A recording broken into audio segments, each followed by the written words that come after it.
Marcy, Skylight, Gray, Cliff, and Redfield done. Now the long walk back to the lodge. 3:55 a.m., just signed in, Santanoni Range, let's go. The wind is whipping here in the Seward Range today. Just finished the Macomb slide and my legs are on fire. Well, I fell victim to the floating logs again. Made it to the top of East Dix, peak number 3 of 5 for today here in the Dix Range. Avalanche Pass. On top of Rocky Peak Bridge, it's like a hurricane up here. Rain and wind here on Tabletop. Whiteface, number 6. Muddy day here on Street and Nye for number 7 and 8. Sunny and blue on Haystack. Algonquin, up in the clouds, number 18. Gothics, number 22. Panther, number 38. Allen, number 45. 7:12 a.m. Big Slide, Adirondack 46er. You're listening to the 46 of 46 podcast.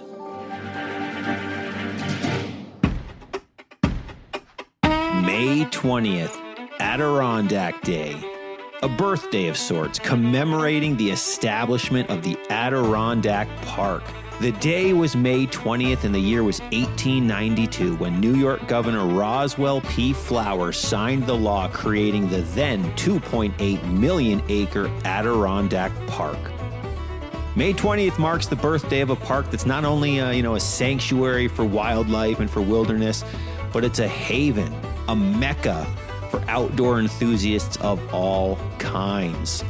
Whether you're hiking mountains, scaling rock faces, riding mountain bikes, or paddling rivers, the story of the Adirondack Park, it is a narrative of foresight, of dedication, and of a deep commitment to preserving the natural environment for future generations.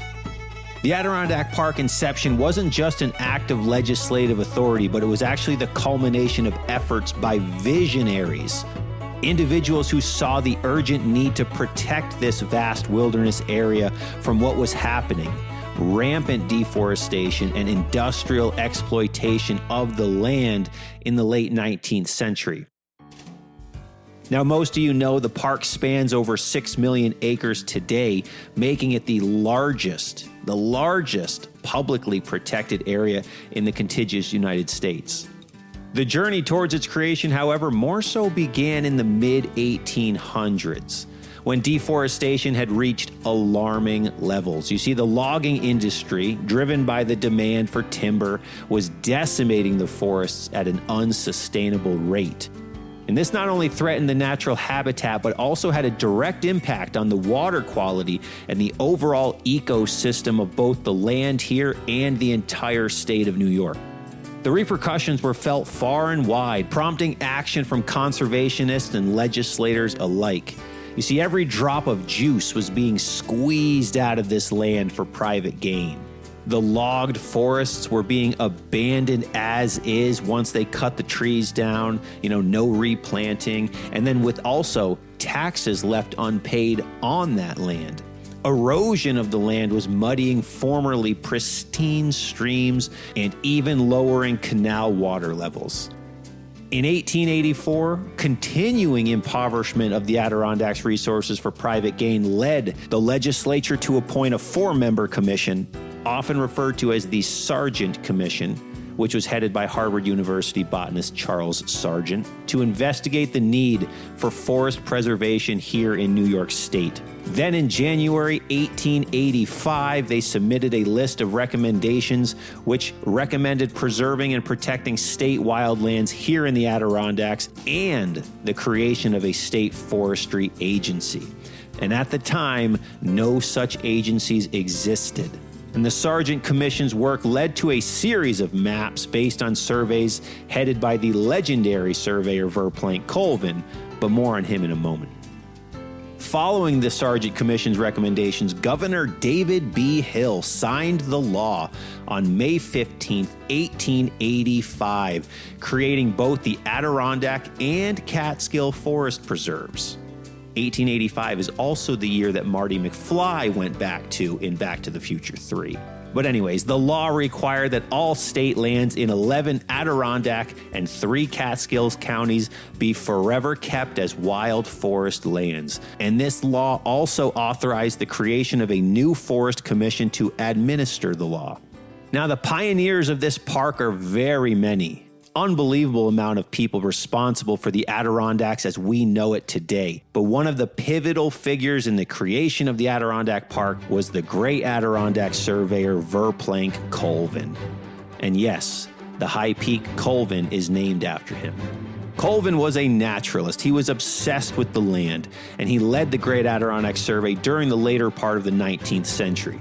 And his reports detailing the ecological importance of the region and the detrimental effects of the unchecked logging that was happening opened the eyes to the public and gained both their support and, thankfully, political support for the creation of the park. You see, Verplanck Colvin's advocacy was instrumental in highlighting the need to protect the Adirondacks. His eloquent writings and speeches laid the groundwork for recognizing the area's value far beyond just economic exploitation. The man was a trailblazer in advocating for state intervention in the conservation of wilderness areas, and it was a relatively novel idea at the time. And another significant contributor was a man named George Perkins Marsh, whose seminal work was the 1864 book Man and Nature, which underscored the critical impact of human activity on the environment. Marsh's influence reached policymakers and played a crucial role in shaping early environmental thinking here in the United States.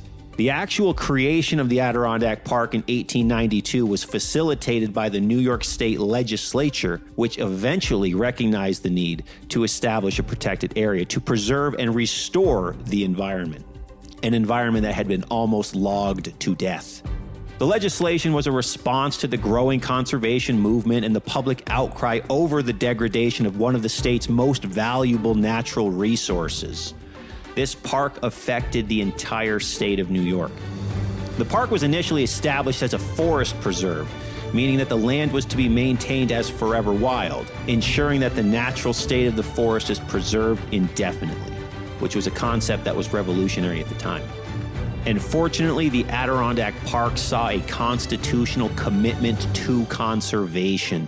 You see, the commitment to preserving the ADK was further solidified with its inclusion in the New York State Constitution in 1894, 2 years after the creation of the Adirondack Park, in a clause known as the Forever Wild Clause, which prevented logging on state lands and in the forest preserve. Article 14 of the New York State Constitution, the Forever Wild Clause states, "The lands of the state now owned or hereafter acquired, constituting the forest preserve as now fixed by law, shall be forever kept as wild forest lands. They shall not be leased, sold, or exchanged, or be taken by any corporation, public or private, nor shall the timber thereon be sold, removed, or destroyed." The Forever Wild Clause. You see, this passage is a testament to the enduring legacy of the individuals like Verplanck Colvin who fought for the park's creation to begin with. It reflects a deep-seated recognition of the intrinsic value of nature and of a commitment to protecting it at all costs. Over the years, the state has expanded the Adirondack Park as well, and now it's almost triple the size as when it started, encompassing more than 6 million acres. About 6.2 million acres, which is a park larger than Yellowstone, Yosemite, Glacier, Grand Canyon, and the Smoky Mountain National Parks combined.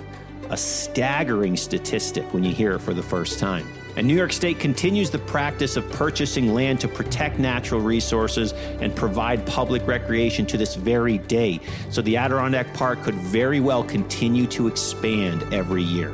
Today, the Adirondack Park legacy continues.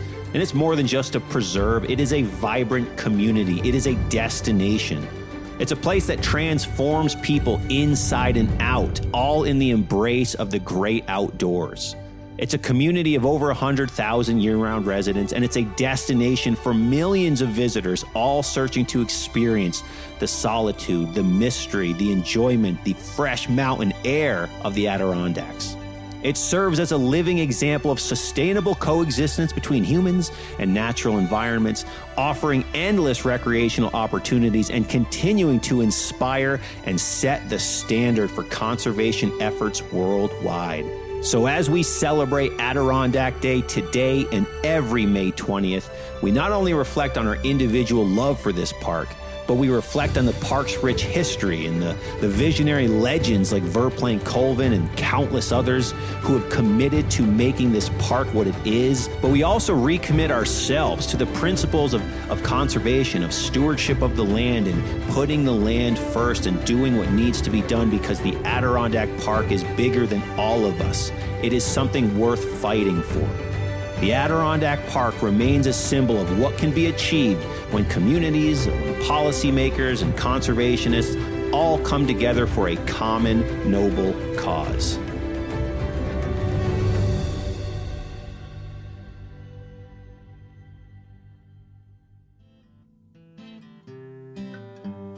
Thanks for listening to this midweek episode of the 46 of 46 podcast, and happy birthday to the Adirondack Park.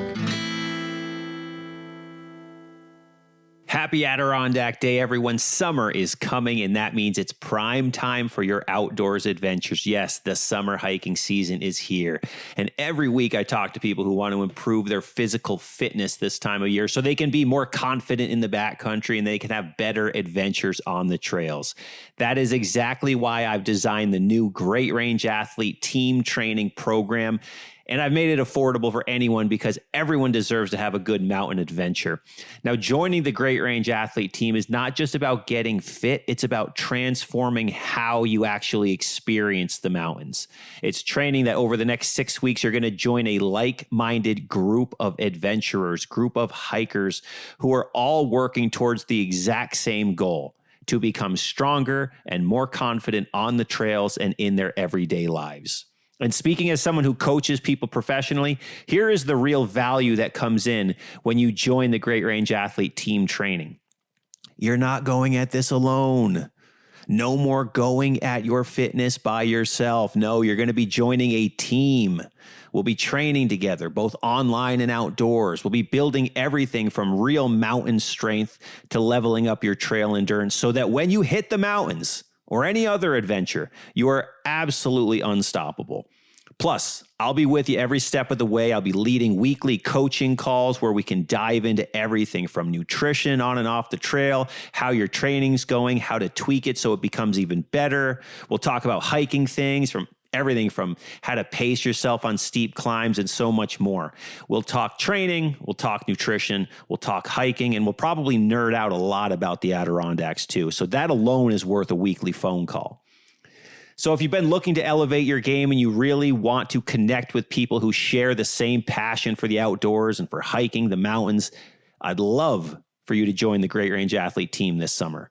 But we kick off our 6-week training block June 3rd, and it runs through July 13th. Yes, 6 weeks to get you into summer hiking shape so your adventures are better than ever. Oh, and you'll look pretty good too at the end. You know, that's always a plus. But spaces are limited, though, because I want to keep this group nice and tight-knit and focused. So if you want in, do not wait to sign up. When it's full, it is full. Head over to 46outdoors.com right now to sign up. We are starting soon, and I cannot wait to see what you're going to achieve.